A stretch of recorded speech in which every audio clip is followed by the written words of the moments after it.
నమస్తే friends. National highway 16 Chennai Kolkata రహదారి ఇది 6 వరుసలుగా ఉంది. అయితే ఉమ్మడి తూర్పుగోదావరి జిల్లాలో ఇది 4 వరుసలుగా కొంత రహదారి ఉంది. దాదాపు 160 కిలోమీటర్ల మేర ఈ 4 వరుసల రహదారిని 6 వరుసలుగా చేసేందుకు, అలాగే 3 బైపాసులు ఎక్కడెక్కడ, అండర్ పాసులు ఎక్కడెక్కడ ఇది రెండింటికి కూడా నిర్మించాలో ఆమోదం తెలిపింది. దానికి సంబంధించిన వివరాలను వీడియో ద్వారా తెలియజేస్తాను. వీడియో స్కిప్ చేయకుండా చివరి దాకా చూసి ఒక లైక్ ఇచ్చి మీ అభిప్రాయాన్ని కామెంట్ రూపంలో తెలియజేసి మా ఛానల్ని సబ్స్క్రైబ్ చేసి మమ్మల్ని ప్రోత్సహించండి ఫ్రెండ్స్. హలో ఫ్రెండ్స్, మనం ఇప్పుడు ప్రయాణం చేస్తుంది విజయవాడ నుంచి ఒంగోలు మార్గంలో నేషనల్ హైవే 16 చెన్నై కోల్కతా మార్గంలో మనం ప్రయాణం చేస్తున్నాం. ఇది 6 వరుసలుగా ఉంది.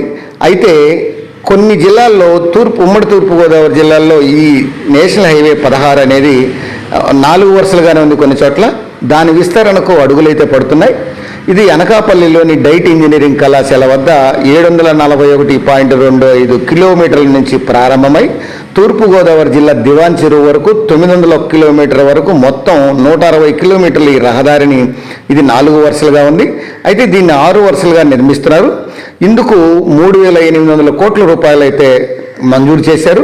కాకినాడ జిల్లా పరిధిలో 80.6 కిలోమీటర్ల మేర చేపట్టనున్నటువంటి ఈ విస్తరణలో 3 చోట్ల బైపాస్ రోడ్లు, 5 ప్రదేశాల్లో అండర్ పాస్లు, 11 చోట్ల పై వంతెనలు అయితే నిర్మాణానికి national highways authorities of India ఆమోదం తెలిపింది. ఈ కోల్కతా చెన్నై రహదారిపై రోజుకు 40,000కి పైగా వాహనాలు అయితే రాకపోకలు సాగిస్తుంటాయి. అనకాపల్లి దివాన్ చెరువు వరకు 4 వరుసల రహదారి వల్ల తరచూ ప్రమాదాలు, ట్రాఫిక్ ఇబ్బందులు ఇవన్నీ కూడా ఉండడంతో ప్రయాణికులకు కొంత చిరాకు అనిపిస్తుంది, కొంత ఇబ్బందులు పడుతున్నారు. ఈ నేపథ్యంలో 6 వరుసలుగా దీన్ని అభివృద్ధి చేస్తారు. ఓ కన్సల్టెంట్ సంస్థ అలైన్మెంట్కు నేతలు అంగీకరించారు. తుని, పత్తిపాడు, జగ్గంపేట ఎమ్మెల్యేలు తమ ప్రాంతాలలో నిర్మాణాలకు సంబంధించి కొన్ని ప్రతిపాదనలు చేయగా హైవే అధికారులు సానుకూలంగా స్పందించారు.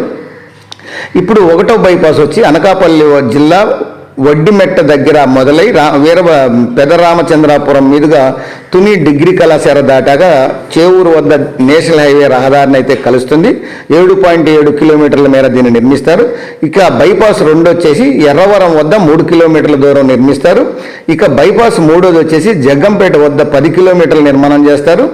ఇక పై వంతెనలు ఎక్కడెక్కడ నిర్మిస్తారనేటువంటి విషయంగా చూస్తే తుని మండలం చేవూరు దగ్గర బైపాస్ కలిసే చోట ఈ ఫ్లైఓవర్ నిర్మిస్తారు. అట్నే తేటగుంట దగ్గర ఒక ఫ్లైఓవర్ నిర్మిస్తారు. ధర్మవరం, పత్తిపాడు మధ్య 852.5 కిలోమీటర్ల నుంచి 855 కిలోమీటర్ల వరకు ఇక్కడ ఒక ఫ్లైఓవర్ బైపాస్ నిర్మిస్తారు. అలాగే ఎర్రవరం వద్ద బైపాస్ ప్రారంభమై ముగిసిన చోట్ల ఈ యొక్క ఒక ఫ్లైఓవర్ అయితే నిర్మిస్తారు. అట్లనే బూరిగిపూడి వద్ద కూడా ఒక ఫ్లైఓవరు. ఇక ప్రతిపాదిత వంతెనలు ఎక్కడెక్కడ నిర్మిస్తారనేటువంటి విషయంగా చూస్తే తుని మండలం చేవూరు దగ్గర బైపాస్ కలిసే చోట ఒక వంతెన, తేటగుంట దగ్గర ఒక వంతెన, ధర్మవరం, పత్తిపాడు మధ్య ఈ 852.5 కిలోమీటర్ల నుంచి ఈ యొక్క 855 కిలోమీటర్ల వరకు ఒక వంతెన, ఎర్రవరం వద్ద బైపాస్ వద్ద ప్రారంభమై ముగిసే చోట్ల ఒక వంతెన, బూరుగుపూడి వద్ద ఒక వంతెన, జగ్గంపేట బైపాస్ వద్ద ప్రారంభమై ముగింపు దశ 2 వద్ద అక్కడ ఒక వంతెన, మల్లేపల్లి, గుండేపల్లి, మురారి ప్రాంతాల్లో ఒకటి.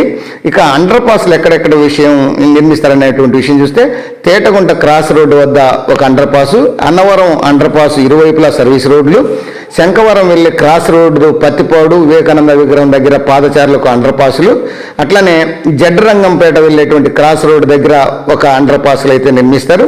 ఇక సర్వీస్ రోడ్లు నిర్మించేటువంటి ప్రాంతం చూస్తే మురారి, గండేపల్లి, మల్లేపల్లి, తాళ్ళూరు, నీలాద్రిరావుపేట, జగ్గంపేట, రామవరం, బూరుగుపూడి, కృష్ణవరం, సోమవరం, ధర్మవరం, పత్తిపాడు, అన్నవరం ఈ ప్రాంతాల్లో సర్వీస్ రోడ్లు అయితే నిర్మిస్తారు.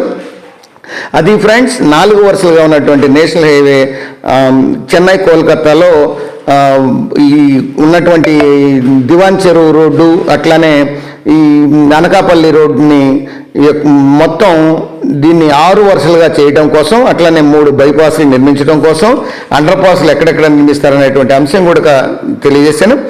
పనులు కూడా త్వరలో ప్రారంభమవుతాయని నేషనల్ హైవే అధికారులు అయితే చెప్తున్నారు. అది ఫ్రెండ్స్, మరొక టాపిక్తో మళ్ళీ మీ ముందుంటాను ఫ్రెండ్స్. జై హింద్.